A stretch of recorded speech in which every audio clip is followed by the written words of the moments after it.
সূরা তাওবার 23 নম্বর আয়াত। ইয়া আইয়ুহাল্লাযীনা আমানু, আল্লাহ বলতেছেন হে ঈমানদারগণ। যারা আল্লাহকে বিশ্বাস করে তাদেরকেই বলা হয় ঈমানদার, এবং যারা আল্লাহকে মেনে চলে তাদেরকেই ঈমানদার বলা হয়। তাদেরকে কি বলা হয়? তা আল্লাহ পাক শুধু ঈমানদারদেরকে অ্যাড্রেস করতেছেন, কি বলতেছেন? খুব মূল্যবান আল্লাহর কথা, মনোযোগ দিয়ে শুনবেন। লা তাত্তাখিযু আবাআকুম ওয়া ইখওয়ানাকুম আউলিয়া। আল্লাহ পাক বলেন, তোমরা তোমাদের পিতাদেরকে এবং ভাইদেরকে বন্ধু, অভিভাবক, উপদেষ্টা হিসেবে গ্রহণ করো না। দেখছেন? তোমাদের পিতা, তোমাদের ভাইদেরকে বন্ধু এবং অভিভাবক, উপদেষ্টা হিসেবে গ্রহণ করো না। কতটা একটা মানে ব্রেনে কেমন লাগতেছে যে পিতাকে ভাইকে বন্ধু বানান যাবে না, এটা কেমন কথা? সামনে তার সমাধান আছে। আলোচনার শুরুতেই আমাদের গায়ের লোম শিউরে উঠছে যে কি মারাত্মক কথা, পিতাকে বন্ধু বানান যাবে না, পুত্র বন্ধু বানান যাবে না। পিতার পুত্র তো সবচেয়ে আপন, আর তাদেরকে বন্ধু বানানো যাবে না। অভিভাবক, উপদেষ্টা হিসেবে কোনোটাই গ্রহণ, আল্লাহ নিষেধ করতেছে, গ্রহণ করো না। এখন ব্যাখ্যা, সামনে আলোচনা আসতেছে। কারা তারা? তারা কারা? যেই পিতা, আপনারা জানেন বদরের যুদ্ধে পিতা সন্তানের বিরুদ্ধে তরবারি ধরেছিল। কোন সন্তানের বিরুদ্ধে? সেই কথা সামনে আসতেছে। হেডলাইন না দিলে বুঝতে পারবেন না। মজিবুর ভাই আসছেন নাকি? এরপরে কোন পুত্রকে বন্ধু বানানো যাবে না? আপনাদের আর একটি ঘটনা জানা রয়েছে। নূহ আলাইহিস সালামের ছেলে যখন সাগরের আপনার প্লাবনের ভিতর, বন্যার ভিতর হাবুডুবু খাচ্ছে, তো নবী তারপরও সন্তান কাফের, তারপরও দয়া। এই জায়গায় আল্লাহ বলতেছেন নূহ, এই জায়গায় যে ছেলে শরীয়ত মানে না, দিন মানে না, ইসলাম মানে না, সেই ছেলেকে তুমি আহাল বলে পরিচয় দিচ্ছার, নৌকায় জাহাজে ওঠার জন্য তুমি আহ্বান করতেছ। সঙ্গে সে আয়াত নাজিল হয়ে গেল, ইয়া নূহ লাইসা মিন আহলিক, হে নূহ ওই ছেলে তোমার আহাল নয়। নূহ প্রশ্ন করলেন, রব্বুল আলামিন এই ছেলে কেন আহাল নয়? ওই ছেলে তো আমার ওরসজাত সন্তান। নূহ বলতেছে আমার জন্মগত সন্তান, আমার পুত্র, আমার সন্তান। আল্লাহ পাক বলতেছেন নূহ রে, তোমার জানা আছে, তারপর আমি আল্লাহ তোমাকে স্মরণ করে দেই, এই ছেলে কেন তোমার আহাল নয়? এই ছেলে আল্লাহ মানে না, তুমি যে নবী তোমাকেও মানে না, আখিরাত মানে না, পরকাল মানে না, দিন মানে না, ইসলাম মানে না। এই ছেলে কখনো তোমার আহাল হতে পারে না। ইয়া নূহ লাইসা মিন আহলিক, হে নূহ এই ছেলে তোমার আহাল নয়। ওই ছেলেকে তুমি যদি আহাল বলে, তোমার সন্তান বলে তুমি যদি পরিচয় দাও, আল্লাহ পাক বলেন নূহ রে, নবুয়তের দপ্তর থেকে তোমার নামটা আমি আল্লাহ কেটে দিব। ধমক দিলেন, খবরদার নূহ এই ছেলেকে আহাল বলে পরিচয় দিবে না। সম্মানিত উপস্থিতি, সূরা তাওবার 23 নম্বর আয়াত। আল্লাহ পাক বললেন, তোমরা তোমাদের পিতাদেরকে, পুত্রদেরকে বন্ধু, অভিভাবক, উপদেষ্টা হিসেবে গ্রহণ করো না। কেন? ইনিস্তাহাব্বুল কুফরা আলাল ঈমান, যদি তারা ঈমানের পরিবর্তে কুফরকে বেশি ভালোবাসে। কাকে বন্ধু বানানো যাবে না? দেখতেছেন আপনার পিতা বামপন্থীর সঙ্গে জড়িত, বামপন্থী বামপন্থী বামপন্থী, ইসলাম বিরোধী, ইসলাম বিদ্বেষী, কুফরি মতবাদের সঙ্গে আপনার পিতা রয়েছে, অথবা আপনার সন্তান রয়েছে ধর্ম নিরপেক্ষ মতবাদ, সেকুলারিজম। এর সঙ্গে আপনার পিতা এই দল করে, আপনার পিতা আপনার সন্তান এই দল করে, আল্লাহ নিষেধ করে দিচ্ছেন ইনিস্তাহাব্বুল কুফরা আলাল ঈমান, যদি তারা ইমানের পরিবর্তে কুফরিকে বেশি ভালোবাসে। তো দেখা যাচ্ছে ইমানের পরিবর্তে আপনার এই পিতা কুফরিকে বেশি ভালোবাসতেছে, আপনার পুত্র কুফরিকে বেশি ভালোবাসতেছে। এই জন্য আল্লাহ তাআলা আয়াতের শুরুতে বলছেন, তোমরা হে ঈমানদারগণ, তোমরা তোমাদের পিতাদেরকে, পুত্রদেরকে বন্ধু, অভিভাবক, উপদেষ্টা হিসেবে গ্রহণ করো না। কথা মিল আছে? আল্লাহু আকবার, আল্লাহু আকবার, কোরআন বলতেছে। এরপরে আসেন,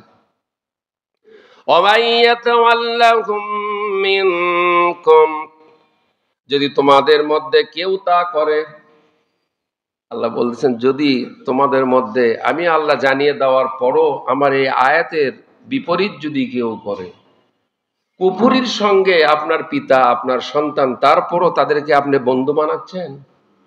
পিতা হতে পারে, তাকে আর বন্ধু বানানো যদি কুফরির সঙ্গে থাকে। আল্লাহ তাআলা বলতেছেন ওয়ামাইয়াতাওয়াল্লাহুম মিনকুম, যদি তোমাদের মধ্যে কেউ তা করে, ওইটা যদি করে, আমি আল্লাহ যেটা নিষেধ করতেছি ওইটা যদি কেউ করে, তাহলে কি ফাউলাইকা হুমুজ জালিমুন, তবে তারা আমার কাছে জালেম, সীমা লঙ্ঘনকারী হিসেবে বিবেচিত হবে। আল্লাহর কথাকে কেউ অমান্য করে যদি পিতাকে, পুত্রকে যদি বন্ধু বানায়, তাহলে তারা সীমা লঙ্ঘনকারী হিসেবে বিবেচিত হবে, জালেম হিসেবে বিবেচিত হবে। যারা ইমানের পরিবর্তে, আল্লাহর নিয়ম নীতির পরিবর্তে কুফরি নিয়ম নীতি তথা মানব রচিত আইন বিধানের অনুসরণ করে, তারা যদি তোমাদের ভাই হয় কিংবা পিতা হয়, তারা কখনো বন্ধু হতে পারে না।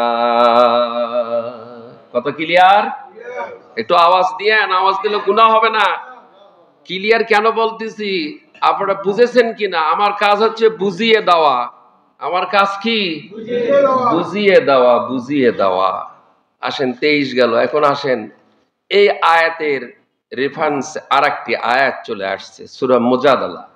কোন সূরা? সূরা মুজাদালার 22 নম্বর আয়াত। আল্লাহ আবার কি বলতেছেন দেখেন, লা তাজিদু কওমান ইউমিনুনা বিল্লাহি ওয়াল ইয়াউমিল আখির। হে রাসূল, যারা মহান আল্লাহ সুবহানাহু ওয়া তাআলা ও পরকালে ঈমান এনেছে, যারা আল্লাহ এবং পরকাল ওপর যারা ঈমান এনেছে, হে রাসূল, আল্লাহ রাসূলকে বলেন, হে রাসূল, যারা মহান আল্লাহ তাআলা এবং পরকালের উপর ঈমান এনেছে, তাদের কি কাজ? আল্লাহ বলতেছেন ইউয়াদ্দুনা মান হাদ্দাল্লাহা ওয়া রাসূলাহু, তারা কখনো আল্লাহ রব্বুল আলামিন, আল্লাহ তাআলা ও তার রাসূলের বিরোধিতাকারীদের সাথে বন্ধুত্ব করবে না। আল্লাহ তাআলা এবং তার রাসূলের যারা বিরোধিতাকারী রয়েছে, তাদের সাথে বন্ধুত্ব করা আল্লাহ নিষেধ করে দিয়েছেন। বাংলাদেশে আছে কিনা আল্লাহ রাসূল বিরোধী? গত কয়েকদিন আগেই তো আমরা মাগরিবের নামাজ পড়ি, ওদের মিটিং চলতেইছে, এরাই আল্লাহ রাসূল বিরোধী। যারা আজানের টাইমে মাইক বন্ধ করে না, এরা আল্লাহ রাসূল বিরোধী। আমি খোঁজ নিয়ে দেখলাম এরাও নাকি মুসলমান দাবি করে, অথচ আজান চলে, ওদের বক্তব্য গলা ফাটিয়ে বক্তব্য দিচ্ছে, গলা দিয়ে এখন রক্ত বের হবে, এমন বক্তব্য। ওরা জানে না, জাহেলরা, যে বাংলাদেশ মসজিদের দেশ, আজানের টাইমে বিরতি রাখো, তোমার যত চেঁচামেচি, যত চিৎকার দেওয়া লাগে, নামাজের টাইমে বিরত রাখো, নামাজের পর তুমি চেঁচামেচি করো। এটা মুসলিম দেশ, এটা মুসলিম দেশ, যা ইচ্ছা তাই করবে। এই জন্যই তো কোরআনের শাসক দরকার। আজকে পুলিশ ভাইগুলি, আরেকটি প্রসঙ্গ এসে গেল, গতকালকে দেখলাম এত জাম। এই পুলিশগুলি যখন জালেম শাসক ছিল তখন সঠিকভাবে দায়িত্ব পালন করছে। জালেম শাসকের পতন হয়ে গেছে, পুলিশগুলি এখন সক্রিয় নাই, নিষ্ক্রিয় হয়ে গেছে। আমি বগুড়ার প্রশাসনকে দাবি জানাবো, ডিসি সাহেব, আমাদের ম্যাডাম হোসনা আফরোজ, আমাদের ম্যাডাম ভালো, অত্যন্ত ভালো। এরকম ডিসি দেখছেন বোরকা পরে থাকে? এরকম ডিসি তো দরকার, কি বলেন? বোরকা পরে থাকে, হিজাব পরে থাকে, পর্দার সহিত, আলহামদুলিল্লাহ। এবং আমাদের এসপি মহোদয়, তাদের কাছে আমার সবিনয় দাবি যে আপনি পুলিশ বাহিনীকে আগে যেরকম সক্রিয় ছিল এখন সক্রিয় গড়ে তুলুন। এই দায়িত্ব আপনার। বগুড়া শহরে যেন জাম না হয়। পুলিশগুলি আগে দায়িত্ব ঠিকই পালন করেছে, এখন দেখছে তত্ত্বাবধায়ক সরকার, আর ওই মনোভাবের পুলিশগুলি এখন আর সঠিকভাবে দায়িত্ব পালন করতে চাচ্ছে না। কথা বুঝতে পারছেন তো? ওই একই দায় যেগুলো পুলিশ আর দায়িত্ব পালন করতেছে না। পয়সাটাকে হালাল করে খান। আগের সরকার যা বেতন দিয়েছে, এখন তত্ত্বাবধায়ক সরকার কি বেতন কমে দিছে? তো পয়সাটা হালাল করে খাবেন না? আপনার দায়িত্ব, ট্রাফিকের দায়িত্ব, যানজট যেন না হয়, যানজট নিরসন করুন। সেই নিরসনের দায়িত্ব নাই, চুপ করে দাঁড়া থাকে, দেখেন না? চুপ করে দাঁড়া থাকে, দায়িত্ব পালন করে। আমি তো এগুলি দেখি, অবজার্ভ করি। আমি সবসময় দেখি ওরা কি করে, ওদের কর্মকাণ্ড আমি দেখি। পয়সা হালাল করে খান মিয়া, হারাম করে খায়েন না পয়সা। এতদিন খাজেন হারাম করে, এখন হালাল করে খান।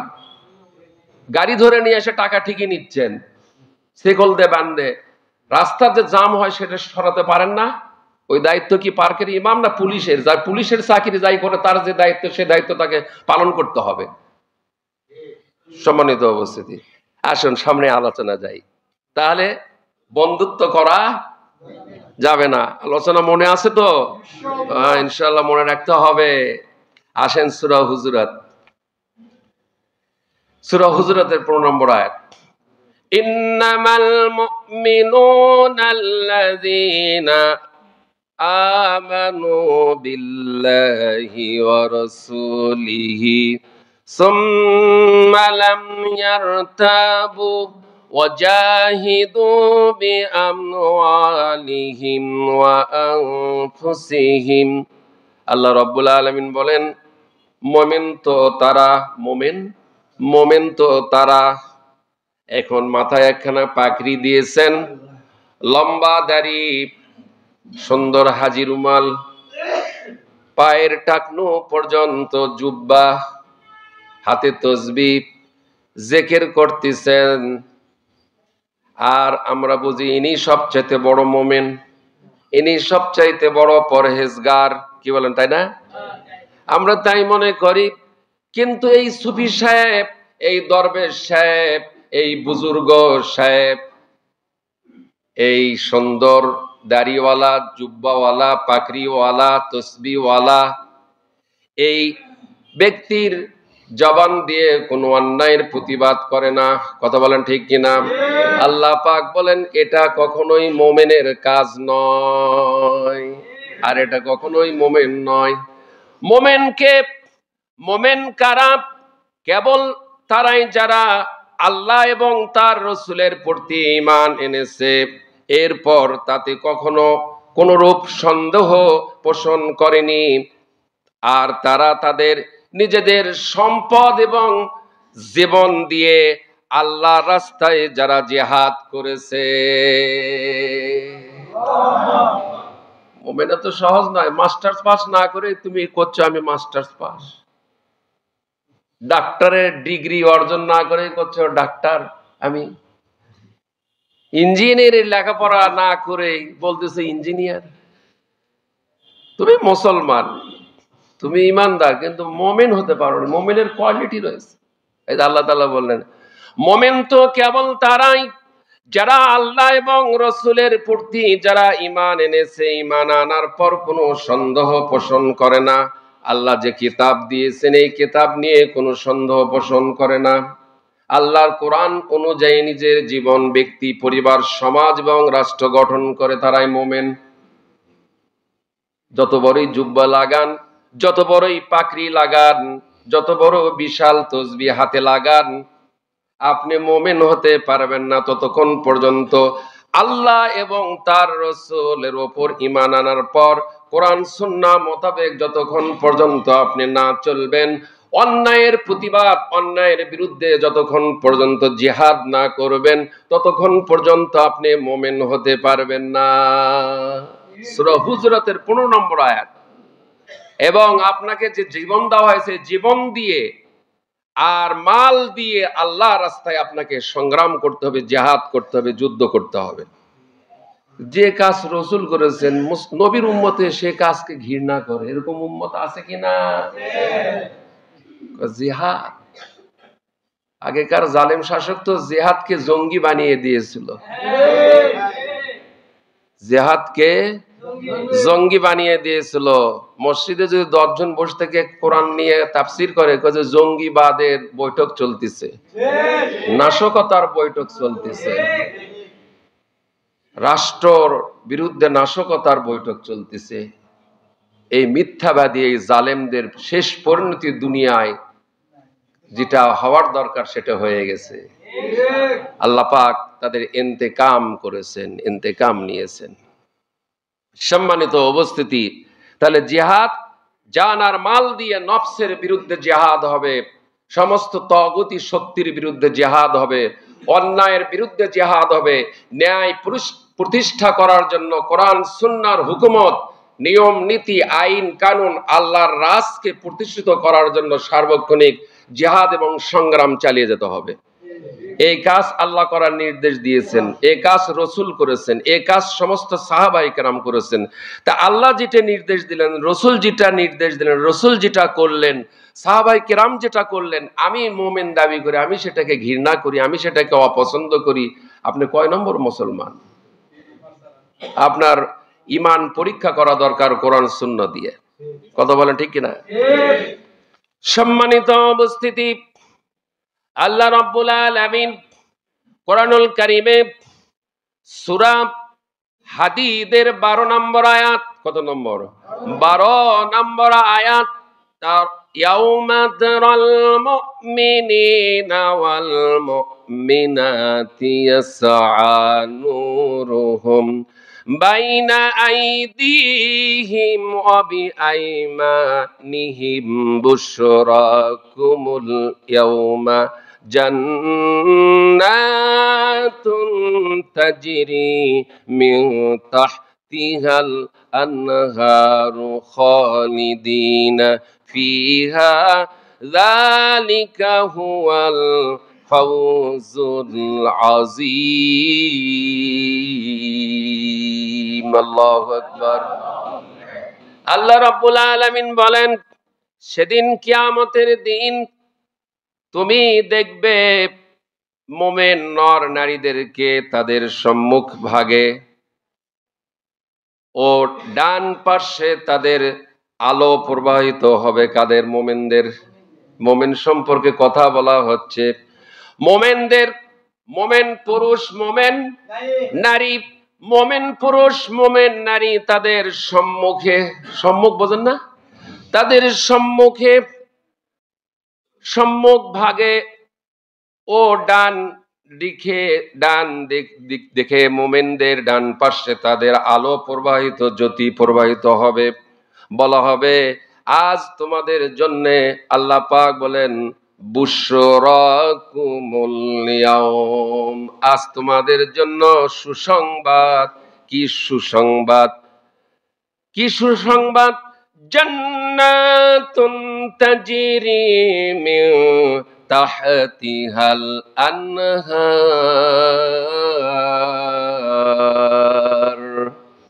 আল্লাহ পাক বলেন, তোমাদের জান্নাতের সুসংবাদ, যার পাদ দেশে নদী সমূহ প্রবাহিত হবে। সুবহানাল্লাহ। এই জান্নাতে তোমরা কতকাল থাকবে? খালিদিনা ফিহা, চিরকাল জান্নাতের ভিতর তোমরা বাসস্থান, বসবাস করবে। সুবহানাল্লাহ বলেন। এটা কি?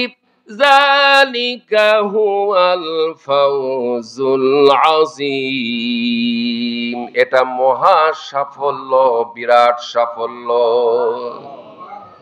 তাহলে মুমিন হলে আল্লাহ পাকের অনেক নিয়ামত আল্লাহ পাক আমাদেরকে দান করবেন। তো এই আয়াতে আল্লাহ তাআলা বলতেছেন যে তারা কখন কখনোই আল্লাহ তাআলা তার রাসূলের বিরোধিতাকারীদের সাথে বন্ধুত্ব করা যাবে? মুমিন মুমিন বন্ধু, মুত্তাকি মুত্তাকির বন্ধু, মুহসিন মুহসিনের বন্ধু, ইমানদার ইমানদারের, মুনাফিক কার বন্ধু? মুনাফিক মুনাফিকের বন্ধু, জালেম কার বন্ধু? জালেম জালেমের বন্ধু। পরিষ্কার পরিষ্কার। আল্লাহ রাব্বুল আলামিন বলেন, ওয়ালাউ কানু আবাআহুম আও আবনাআহুম আও ইখওয়ানাহুম আও আশীরাতাহুম, যদিও তারা তাদের পিতা বা পুত্র হয় অথবা ভাই হয় কিংবা ঘনিষ্ঠ আত্মীয় স্বজন বা দলীয় লোক যদি হয়, বলে আমার দলীয় লোক বারে, ওই লোক বন্ধুত্ব ছাড়া যায় কি? আছে না? আল্লাহ ক্লিয়ার করে দিচ্ছেন সূরা মুজাদালার 22 নম্বর আয়াত, যদিও তারা তাদের পিতা হয়, আমার পিতাও যদি হয় অথবা আমার পুত্রও যদি হয়। একটু আগে সূরা তাওবার 23 নম্বর আয়াত, একই আয়াত না? একই আয়াত না? খেয়াল করেন, আলোচনা শোনার জন্য আসবেন তাড়াতাড়ি। এই যে যারা ফার্স্ট কাতারে আসছেন শুরুতে বুঝতে পারছেন, কিন্তু যারা পরে আসতেছেন আমার তো রিপিট করা সম্ভব নয়, রিপিট করা সম্ভব নয়। এজন্য বলতেছি, এই কোরআনের মহব্বত আমার মহব্বত না। কার মহব্বত? কোরআনের মহব্বতে আসেন, কোরআন শোনেন। আমি আমার কথা বলতেছি এখানে? আল্লাহু আকবার। আল্লাহ পাক বলেন, যদিও তারা তাদের পিতা হয় বা পুত্র হয় অথবা ভাই হয় কিংবা ঘনিষ্ঠ যদি নিকটতম আত্মীয় হয়, আত্মীয় স্বজন যদি হয় অথবা দলীয় লোক যদি হয়, অর্থাৎ যারা আল্লাহ ও তার রাসূলের বিরোধিতা করে। আল্লাহ রাসূলের বিরোধিতা, আরে আল্লাহর আইন যারা জমিনে কায়েম হতে দেয় না, তারাই তো আল্লাহ এবং রাসূলের বিরোধী। ক্লিয়ার? যারা এই বাংলার জমিনে এই কোরআনী হুকুমত কায়েম হতে দেবে না, বাধার সৃষ্টি করবে, বিরোধিতা করবে, তারাই আল্লাহ রাসূল বিরোধী। আল্লাহ ও তার রাসূলের বিধিবিধান অপছন্দ অমান্য করে মোমেন ব্যক্তি তাদের সাথে কখনো বন্ধুত্বপূর্ণ সম্পর্ক রাখতে পারবে না। কে বলতেছেন?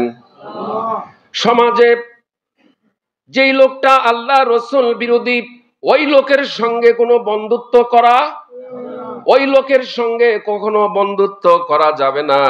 আল্লাহ পাক বলেন, আবারও বলছি, মুখস্থ করে নেন, যারা আল্লাহ ও তার রাসূলের বিরোধিতা করে এবং আল্লাহ তার রাসূলের বিধি বিধান, এই যে কোরআন, এই যে রাসূলের হাদিস, এই বিধি বিধান যারা অপছন্দ করে, যে কোরআন দিয়ে রাষ্ট্র চলতে পারে না, বলে কি না? মুসলমানের সন্তান বলে কোরআন দিয়ে রাষ্ট্র চলতে পারে না, এটাই হচ্ছে আল্লাহ বিরোধী। এই লোকটাই আল্লাহ বিরোধী, এই লোকটাই রাসূল বিরোধী, এই লোকটাই ইসলাম বিরোধী, এই লোকটাই দ্বীন শরীয়ত বিরোধী। এর সাথে বন্ধুত্ব করা যাবে না, আল্লাহ নিষেধ করে দিচ্ছেন ডাইরেক্ট।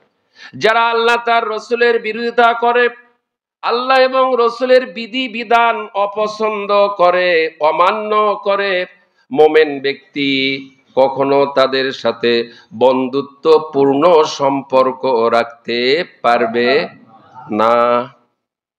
যদিও তারা তাদের পিতা, পুত্র, ভাই কিংবা আত্মীয় স্বজন, দলীয় লোক হয়, পিতাও যদি হয়, পুত্রও যদি হয়, নিকটতম আত্মীয় স্বজনও যদি হয়, দলীয় লোকও যদি হয়, ওর সঙ্গে বন্ধুত্ব সম্পর্ক ছিন্ন করতে হবে। কি করতে হবে? ছিন্ন করতে হবে। সূরা তাওবার 23 নম্বরের পরে এখন সিরিয়াল আবার 24, মাঝখানে কোথায় গেছিলাম? মুজাদালার 22, এখন আবার 24। আজকে চিন্তা নাই, আজকে যথাসময় ছেড়ে দিব। গত জমায় একটু ব্রেক ফেল হয়ে গেছে, কষ্ট দিয়েছি, ওটা পরে আমার ভেতর অনুভব সৃষ্টি হলো যে আমি কষ্ট দিয়েছি, আল্লাহর কাছে মাপ চেয়েছি, আপনাদের কাছেও মাপ চেয়ে নেই। আজকে কষ্ট দিব না ইনশাল্লাহ। আসেন 24 নম্বর আয়াত। কোরআন ভালো লাগে না কিচ্ছা কাহিনী গল্প ভালো? সকলেই আওয়াজ দিয়েছেন, সকলেই এক আধজন নাই যে ভালো লাগে না কোরআন। আল্লাহু আকবার, আল্লাহু আকবার। অবশ্যই আপনারা জান্নাতি, অবশ্যই আমি সাক্ষ্য দিচ্ছি অবশ্যই আপনারা জান্নাতি। আল্লাহ অবশ্যই আপনাদেরকে জান্নাত দান করবেন।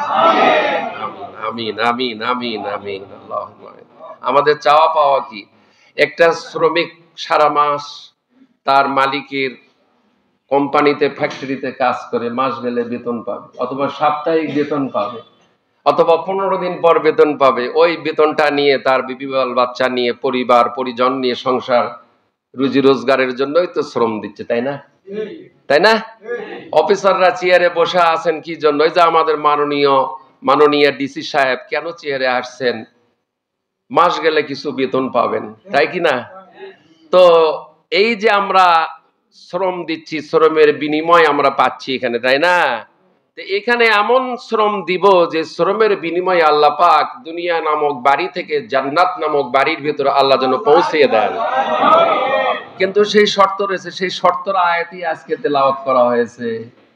23, মাঝখানে মুজাদালার 22, এখন 24 এখনো তরজমা শুরু করি নাই, আয়াত টান দেই না এখনো, তবে এখন আয়াত টান দিচ্ছি। قل إن كان آباؤكم وإخوانكم وأزواجكم وعشيرتكم।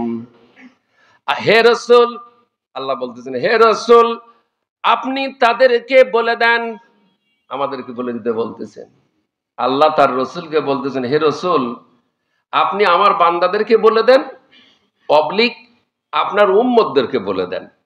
আমার মনে হয় এরকম ক্লিয়ার করে কথা সকলের বলা দরকার।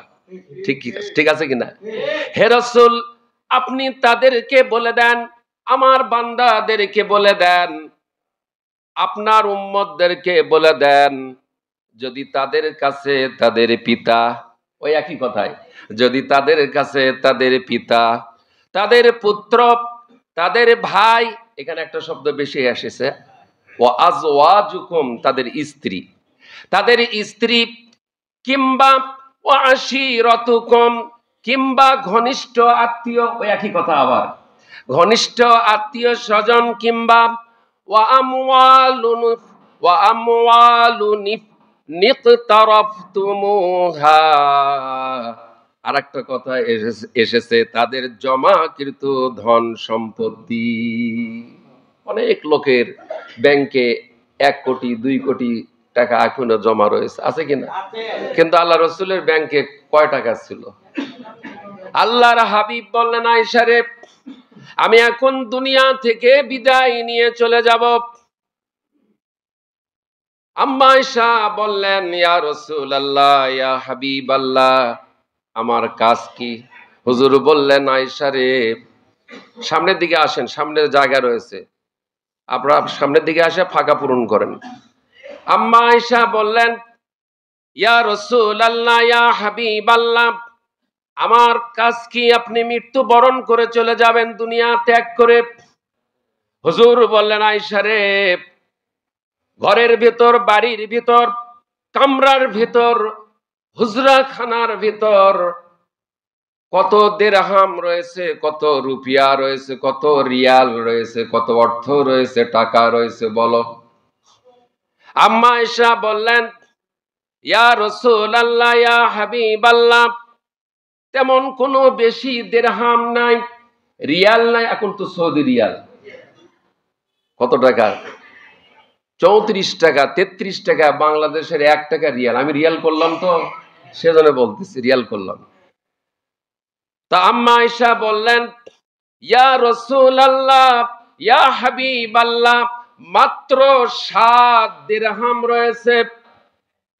হুজুর বললেন, আয়েশা আমি জীবিত থাকাকালীন এই 7 দিরহাম তুমি এখনই বন্টন করে দাও, এখনই দান করে দাও, সাদকা করে দাও। 2 কোটি টাকা ব্যাংকে থুয়ে দিছে। কাফন যখন হবে, কাফনের ভেতর 2 কোটি টাকা দিয়ে দেওয়া যাবে নাকি? দিয়েছে কেউ? কত ভরি স্বর্ণ অলংকার মা বোনদের রয়েছে, এত স্বর্ণ অলংকার পাওয়ার থেকে নিয়ে মাথা পর্যন্ত পুরো শরীর সোনা দিয়ে ভরা। সোনা রাখার, অলংকার রাখার আর জায়গা নাই। এত কেন? নবীদের স্ত্রীর কি এরকম অলংকার ছিল? সাহাবীদের স্ত্রী কি এরকম অলংকার ছিল? প্রয়োজনের অতিরিক্ত জিনিস, ইয়াসআলুনাকা মাযা ইউনফিকুন, হে রাসূল, লোকেরা আপনাকে জিজ্ঞাসা করে কি খরচ করব, আপনি জবাব দিয়ে দেন কুলিল আফওয়া, প্রয়োজনের অতিরিক্ত জিনিস তোমরা আল্লাহর পথে, আল্লাহর রাস্তায় খরচ করে দাও। তো আম্মা আয়েশাকে বললেন 7 দিরহাম এখনই দান করে দাও। আমরা চিন্তা করি আমি মারা গেলে আমার বউ কি খাবে, আমার ছেলে মেয়ে কি খাবে? খাওয়ার দায়িত্ব কার? এখানে একটা ছেলে আছে, তার বাবা মারা গেছে ছোট্টবেলায়। ওই ছেলেটা তার একটা ছোট্ট দোকান দিয়ে, তার ছোট্ট একটা বোন, তার মা বাসা ভাড়া নিয়ে 4 দোকান দিয়ে সবর রয়েছে। আল্লাহ পাক 3টা মানুষের রেজেক ছোট্ট একটা 4 দোকান থেকে আল্লাহ তাআলা তাকে দান করতেছেন। তার বাবা কি ওই চিন্তা করছিল আমি মারা গেলে আমার সন্তানের কি হবে, 2টা সন্তান আমার স্ত্রীর? এই চিন্তা কার? এই চিন্তা আল্লাহর। এই তাওয়াক্কুল আল্লাহর উপর থাকতে হবে। রেজেক কে দিবেন? আল্লাহ। যার কিছু নাই তার রেজেক আল্লাহ কোত্থেকে কিভাবে দিবে এটা আমরা কেউ কল্পনা চিন্তা করে পাবো না। কি বলেন ঠিক কিনা? আল্লাহ রাব্বুল আলামিন বলেন ওয়া আমওয়ালুন ইকতারাফতুমুহা, তাদের জমাকৃত ধন সম্পত্তি। আগে বললেন তাদের পিতা, তাদের পুত্র, তাদের ভাই, স্ত্রী কিংবা ঘনিষ্ঠ আত্মীয় স্বজন। পরে এসে কি বললেন? তাদের জমাকৃত ধন সম্পত্তি কিংবা অতিজারাতুন তাখশাউনা কাসাদাহা, তাদের ব্যবসা বাণিজ্য সমূহ। ইনভেস্ট করছে 1 কোটি টাকা ব্যবসার জন্য, এটার কথাও এখানে এসে গেছে। আল্লাহ পাক বলেন অতিজারাতুন তাখশাউনা কাসাদাহা, তাদের ব্যবসা বাণিজ্য সমূহ যাতে তারা লোকসানের ভয় করে কিংবা ওয়ামাসাকিনু তারদাউনাহা, তাদের সুরম্য অট্টালিকা। এই যে দেখেন অট্টালিকা এসে গেছে 10 তলা 20 তলা। আল্লাহ পাক বলেন তাদের সুরম্য অট্টালিকা, দালান কোঠা, বাড়ি ঘরগুলোকে, কি আলোচনা দেখছেন? বাড়ি ঘরগুলোকে আহাব্বা ইলাইকুম মিনাল্লাহি ওয়া রাসূলিহি ওয়া জিহাদিন ফি সাবিলিহি, তারা যদি আল্লাহ এবং তার রাসূল এবং আল্লাহর পথে জিহাদ করার চাইতে বেশি ভালোবাসে। কতগুলি পয়েন্ট বলা হয়েছে, আঙ্গুলে গুনে দেখেন, আবার রিপিট করছি। গণন তো দেখি, গণার পরে ফলাফল দিবেন। পিতা গণেন, পুত্র, ভাই, স্ত্রী, ঘনিষ্ঠ আত্মীয়, তাদের জমাকৃত ধন সম্পত্তি, তাদের ব্যবসা বাণিজ্য সমূহ, তারপরে তাদের অট্টালিকা, দালান কোঠা, বাড়ি ঘরগুলোকে, ওই সবগুলি মিলেই কটা হলো? 8টা ধরলেন। এই 8টা জিনিসের থেকে মহব্বত ছিন্ন করতে হবে। কি করতে হবে? আহাব্বা ইলাইকুম মিনাল্লাহি ওয়া রাসূলিহি ওয়া জিহাদিন ফি সাবিলি, তারা যদি আল্লাহ ও তার রাসূল এবং আল্লাহর পথে জিহাদ করার চাইতে বেশি এই 8টি জিনিসকে ভালোবাসে। মুরব্বি শোনা যাচ্ছে তো? তারা যদি এই 8টি জিনিসকে আল্লাহ এবং তার রাসূলের পথে জিহাদ করার চাইতে বেশি ভালোবাসে, তাহলে কি হবে? ফাতারাব্বাসু হাত্তা ইয়াতিয়াল্লাহু বিআমরিহি, তারা যেন আল্লাহর গজব তাদের উপর আসার জন্য অপেক্ষা করে। ও মুসলমান, কখনো কি চিন্তা করছেন না ঘুম পাড়তেছেন? আল্লাহ জায়গা দিচ্ছে ঘুম। আল্লাহ কি বলতেছেন? ফাতারাব্বাসু হাত্তা ইয়াতিয়াল্লাহু বিআমরিহি, তারা যেন এই যে 8টি জিনিস, পিতা, পুত্র, ভাই, স্ত্রী, ঘনিষ্ঠ আত্মীয়, দলীয় লোক, দলীয়, এর আগের আয়াতে দলীয় লোক ছিল, দলীয় লোক, দলের কথা বলে দিয়েছে, দলীয় লোক, তাদের জমাকৃত ধন সম্পদ, তাদের ব্যবসা বাণিজ্য, তাদের অট্টালিকা, এসব কিছুকে যদি আল্লাহ এবং রসুলের পথে জিহাদ করার চাইতে বেশি ভালোবাসে, তাহলে কি? ফাতারাব্বাসু হাত্তা ইয়াতিয়াল্লাহু বিআমরি, তারা যেন আল্লাহর গজব তাদের ওপর আসার জন্য অপেক্ষা করে। আল্লাহ রসুলকে বাদ দিয়ে, ভালোবাসা বাদ দিয়ে, দিন ইসলামকে ভালোবাসা বাদ দিয়ে, মাইনাস করে দিয়ে এই 8টি জিনিসকে যারা ভালোবাসবে, আল্লাহ বলছেন শেষে যে তারা যেন আল্লাহর গজব তাদের ওপর আসার জন্য অপেক্ষা করে। ক্লিয়ার? আল্লাহু লা ইয়াহদিল কওমাল ফাসিকিন, আর আল্লাহ তাআলা ফাসিক সম্প্রদায়কে হেদায়েত করেন না। ফাসিকদেরকে আল্লাহ কখনো হেদায়েত করেন না। আল্লাহু লা ইয়াহদিল কওমাল যালিমিন, এই জায়গায় আল্লাহ বলেন জালেমদেরকে আমি কখনো আল্লাহ হেদায়েত দেই না।